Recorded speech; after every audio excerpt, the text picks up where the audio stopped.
ముఖ్యమంత్రి రేవంత్ రెడ్డి ఢిల్లీలో కాంగ్రెస్ అగ్రనేత రాహుల్ గాంధీతో భేటీ అయ్యారు. కేబినెట్ విస్తరణ, పలు కీలక అంశాలపై రాహుల్ గాంధీతో చర్చించారు. భేటీ అనంతరం ముఖ్యమంత్రి రేవంత్ రెడ్డి చిట్ చాట్ నిర్వహించారు. తెలంగాణ కులగణనపై పూర్తిగా రాహుల్ గాంధీకి వివరించాను. పూర్తి శాస్త్రీయంగా కులగణన చేశామని తెలిపారు. తెలంగాణలో బహిరంగ సభ ఉంటుంది, దానికి రావాలని రాహుల్ గాంధీని కోరానని అన్నారు. రాహుల్ గాంధీ చెప్పిన ఆదేశాలను ఫాలో అయ్యానని సీఎం రేవంత్ రెడ్డి చెప్పారు.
రేవంత్ వ్యాఖ్యలకు సంబంధించి మరింత అప్డేట్స్ మా అవుట్పుట్ ఎడిటర్ వెంకట్ అందిస్తారు. వెంకట్, చెప్పండి.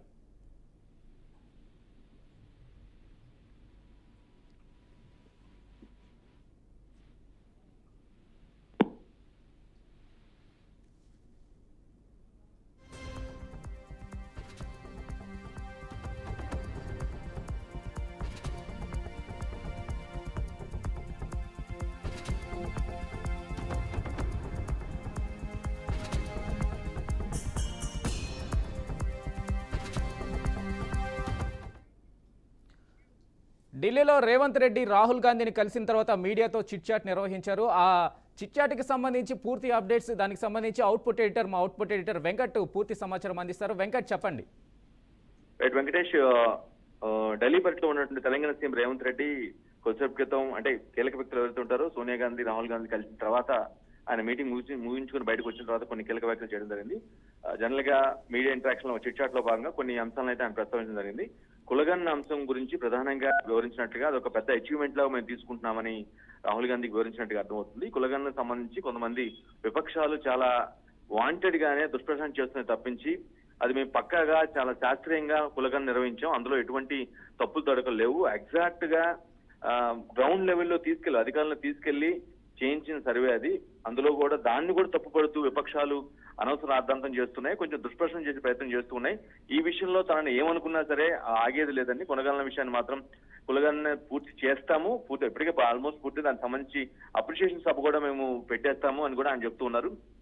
తద్వారా ఏంటంటే బీసీలకు ఏదైతే ఫస్ట్ నుంచి కూడా డిమాండ్ చేస్తున్నారు, 42% రిజర్వేషన్లు కావాలి స్థానిక సంస్థల ఎన్నికల్లో, ఈ బీసీ లెక్కలు తేలిన తర్వాతనే ఆ రిజర్వేషన్ ఖరారు అవుతాయనే ఒక కాన్సెప్ట్ ని మొదటి నుంచి కూడా కాంగ్రెస్ బలంగా నమ్ముతుంది.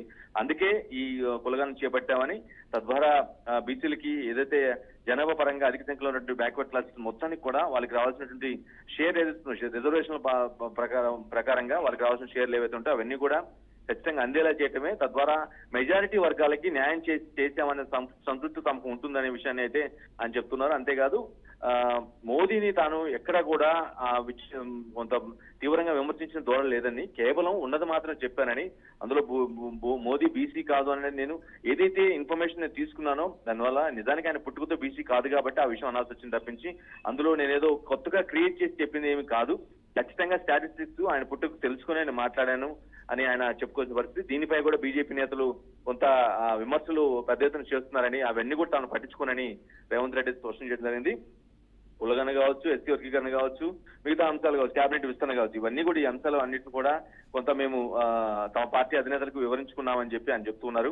కేబినెట్ విస్తరణకు సంబంధించి తన ఒక్క నిర్ణయం కాదని, అది కేవలం హైకమాండ్ పెద్దలు అందరూ కూడా యాక్సెప్ట్ చేసిన తర్వాతనే కేబినెట్ విస్తరణ ప్రతిపాదన ముందుకు వస్తుంది తప్పించి తనంతరకు తాను ఏదో ఒక మీటింగ్ పెట్టేసి ఒక ప్రకటన చేస్తే అయ్యేది కాదు అని రేవంత్ రెడ్డి చెప్తున్న పరిస్థితి కనిపిస్తుంది. ఓవరాల్ గా ఆయన చిట్ చాట్లు చేసిన ప్రస్తావన అయితే కులగన్న అంశాన్ని బేస్ చేసుకొని కొన్ని పాయింట్స్, కీ పాయింట్స్ మెన్షన్ చేసినట్టుగా అర్థమవుతుంది. అదేవిధంగా ఇప్పటికే బెస్సి కులగన్న పూర్తి చేశాము కాబట్టి దానికి సంబంధించినటువంటి సభని సూర్యాపేటలో పెట్టాలని, అందుకు రాహుల్ గాంధీ అతిథిగా రావాలని కూడా ఆయన కోరినట్టుగా చెప్తున్నారు. ఎస్సీ వర్గీకరణకు సంబంధించి మెదక్లో పెట్టాలని భావిస్తున్నట్టు కూడా ఆయన చెప్తూ ఉన్నారు. అంటే ఏదైతే ఒక కీలకమైన దశాబ్దాలుగా జరగనిది తాము చేసి చూపించాం కాబట్టి అదొక పెద్ద అచీవ్మెంట్ లా భావిస్తుంది కాబట్టి దాన్ని ప్రమోట్ చేసుకోవడం తప్పు లేదనే ఆయన వాదన అనిపిస్తుంది. అందుకోసం ఆ రెండు సభలకు సంబంధించి ఏఐసీసీ అగ్రనేత రాహుల్ గాంధీని పిలిచి వాటిని సక్సెస్ చేయాలని కూడా వాళ్ళు ప్లాన్ చేస్తున్నట్టుగా అర్థమవుతుంది. కేబినెట్ విస్తరణ మాత్రం తన ఒక్క నిర్ణయం కాదు, అది సమయం తీసుకోవచ్చు కానీ ఖచ్చితంగా హైకమాండ్ ఆశీస్సుతోనే పెద్దలతోనే అది జరుగుతుందని ఆయన విషయాన్ని అయితే చెప్పారు. అయితే వెంకట్, రాహుల్ గాంధీ ఆదేశాల మేరకే బీసీ కులగణన చేయడం జరిగిందని చెప్పేసి రేవంత్ రెడ్డి చెప్పడం జరిగింది. అందున మోడీ ప్రధానమంత్రి మీద చేసిన వ్యాఖ్యలు కూడా బీజేపీ వర్గాల్లో అయితే తీవ్ర ఆగ్రహాన్ని కలిగించడం కూడా జరిగింది. సో దానికి సంబంధించి ఢిల్లీ కేంద్ర మీడియా కూడా ప్రశ్నలు వేయడం రేవంత్ రెడ్డి మీద, నేను ప్రధానమంత్రిని అగౌరవపరచలేదు ఆయన చెప్పడం జరిగింది. సో దీన్ని మనం ఎలా చూడాలి? అంటే ప్రధానమంత్రి కులం గురించి ముఖ్యమంత్రి మాట్లాడడము, దానికి సంబంధించి మీడియా అడిగిన ప్రశ్నలకి మళ్ళీ అగౌరవపరచలేదు అని ముఖ్యమంత్రి చెప్పడము, దీన్ని ఎలా చూడాలి మనం? జనరల్ గా ఒక ప్రధాని మంత్రిని టార్గెట్ చేసినప్పుడు లేదంటే ఏదన్నా విమర్శ చేసినప్పుడు జనరల్ గా అందరి అటెన్షన్ కూడా ఎవరైతే చేస్తారో ఆయన మీద ఉంటుంది. సో ఆబ్వియస్ గా మోదీ బీసీ కాదు, కన్వర్టెడ్ బీసీ అని ఏదైతే ఆయన ఇల్లీగల్ కన్వర్టెడ్ బీసీ అని ఏదైతే ఆయన తన వ్యాఖ్యలో చెప్పడం జరిగిందో, సో ఆబ్వియస్ గా అటువంటి రియాక్షనే బీజేపీ నేతల నుంచి బలంగా వచ్చింది. మోదీని అవమానపరిచారని, అగౌరవపరిచారని, రేవంత్ కి అర్హత కూడా లేదు అంటూ బీజేపీ నేతలు చాలా స్ట్రాంగ్ కౌంటర్ ఇచ్చిన నేపథ్యంలోనే ఆయన ఈ రోజు చిట్ చాట్ లో భాగంగా కొంత క్లారిటీ ఇచ్చిన పరిస్థితి కనిపిస్తుంది. తాను ఎక్కడ కూడా మోదీని కించపరచలేదు, అగౌరవపరచలేదు. కేవలం ఆయన పుట్టినప్పుడు మాత్రం బ్యాక్వర్డ్ క్లాస్ కాదు, తర్వాతనే ఆయన మారిపోయారు, ఆ తర్వాతనే ఆయన కమ్యూనిటీ మొత్తాన్ని కూడా బీసీలో కలుపుకున్నారు అని చెప్పడం జరిగింది. అది నిజమే అంటూ ఆయన బలంగా చెప్తున్నారు. కొంచెం క్రితం మహేష్ కుమార్ గౌడ్ కూడా టీపీసీ చీఫ్ కూడా ఆయన ప్రెస్ మీట్ పెట్టి చెప్పడం జరిగింది. అనవసరంగా రేవంత్ రెడ్డి వ్యాఖ్యల పేరు అర్థం చేస్తున్నారు. యాక్చువల్ గా నిజానికి ఆయన మోదీ పుట్టుకతో బీసీ కాదనే విషయం అందరికీ తెలుసని, కానీ కవర్ చేసుకుంటున్నారు తప్పించి ఎవరో ఓపెన్ గా చెప్పలేదు. అదే విషయాన్ని ఆయన ఓపెన్ గా చెప్పారు. అయితే వెంకట్, ఒక ప్రధానమంత్రిగా ఉన్నప్పుడు, దేశానికి ప్రధానమంత్రిగా ఉన్నప్పుడు ఆయనకి కులాన్ని ఆపాదించడం ఎంతవరకు కరెక్టు? అంటే ఒక కులానికి సంబంధించి ప్రధానమంత్రి ఏదైనా చర్యలు తీసుకోవడం కానీ, వాళ్ళకి సపోర్ట్గా ఏదైనా చేయడం కానీ అది ఖచ్చితంగా మంచిది కాదు. అంటే దేశానికి ప్రధానమంత్రిగా ఉన్నప్పుడు ప్రధానికి కులాన్ని ఆపాదించడం కూడా ఒక ముఖ్యమంత్రిగా రేవంత్ రెడ్డి చేసిన వ్యాఖ్యలను కూడా మనం ఎలా చూడాలి? అదే ఆయన అంత పెద్ద చాలు వాటిని వరుసగా దేశానికి 3 సార్లు ప్రధానమైనటువంటి వ్యక్తిని ఆయన కమ్యూనిటీ గురించి మాట్లాడారు కాబట్టి అంత ఎత్తున పెద్ద ఎత్తున తెలంగాణలో ఎక్కడైతే కామెంట్స్ చేశారో తెలంగాణ వ్యక్తి తెలుగు వ్యక్తి కావడంతో ఆ సంబంధించిన బీజేపీ నేతలు అందరూ కూడా ఆయన టార్గెట్ చేస్తున్నారు. రేవంత్ రెడ్డిని ఆయన మాటలు తప్పుకొడుతూ కొన్ని విమర్శలు చేస్తున్న పరిస్థితి కనిపిస్తుంది. అఫ్ కోర్స్ మీరు అన్నట్టుగా ఆయన కులం ఆపాదించడం అంటే, బట్ ఎక్కడైనా సరే ఈవెన్ వాళ్ళు నామినేషన్ దాఖలు చేసే సమయంలో సరే ఖచ్చితంగా క్యాస్ట్ ని చేయాల్సిన అవసరం ఉంటుంది కాబట్టి అఫ్ కోర్స్ ప్రతి పొలిటీషియన్ కూడా క్యాస్ట్ ప్రస్తావన ఉంటుంది కాబట్టి కొంత ఆ విషయాన్ని ఆయన కొద్దిగా ఎక్స్ట్రీమ్ స్టెప్ తీసుకొని ముందుకెళ్లి ఆ మాట అన్నారనే మాట అయితే ఖచ్చితంగా అసలు ప్రస్తావించకూడదు అనే ప్రస్తావన లేదు, ఖచ్చితంగా ఉండదు. ఎందుకంటే ఆయన నామినేషన్ పత్రం అసెంబ్లీకి ఎన్నికైనప్పుడు కానీ, ముఖ్యమంత్రి ఎన్నికైనప్పుడు కానీ, ఎన్నికల్లో కంటెస్ట్ చేస్తున్నప్పుడు ఖచ్చితంగా అఫిడవిట్ లో ఆయన కమ్యూనిటీ పేరు కూడా మెన్షన్ చేయాల్సిన అవసరం ఉంటుంది కాబట్టి అది మ్యాండేటరీ, తప్పదు కాబట్టి.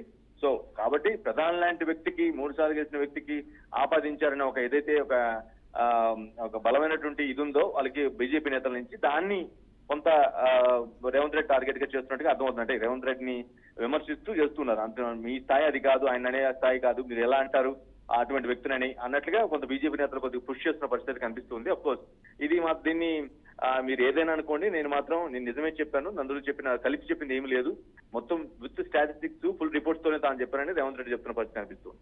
రైట్ వెంకట్.